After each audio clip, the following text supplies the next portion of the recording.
आप सभी लोगों का स्वागत है हमारे वीडियो में। और आप लोगन के हम गांव का छठी माई का गीत सुनावत हई। चढ़ी गईले कार्तिक महीनावा, नगर में होई गईले शोर। चढ़ी गईले कार्तिक महीनावा, नगर में होई गईले शोर। कहलई महादेव अपने धना से, करा धन छठ कई बरत, करा धन छठ कई बरत।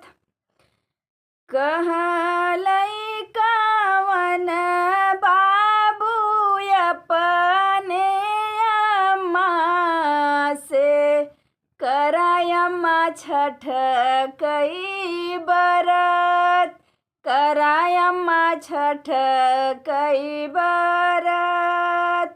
नहीं जानी छठ कई बरतिया, कैसे यार गई हम देव, कैसे यार हम देव।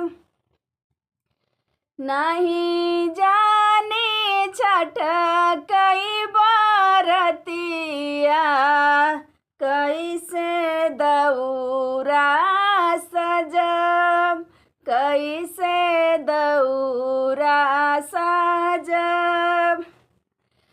3 दिन के पवन बरतिया, करायम्मा छठ मन लगा।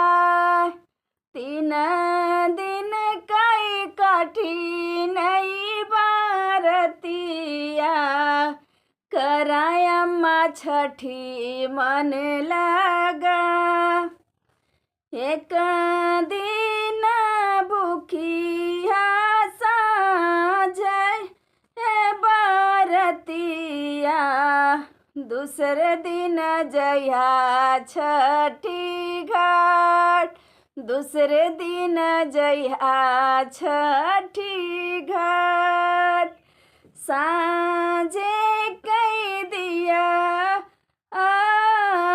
अरगिया, भोरे मंगिहा यसी।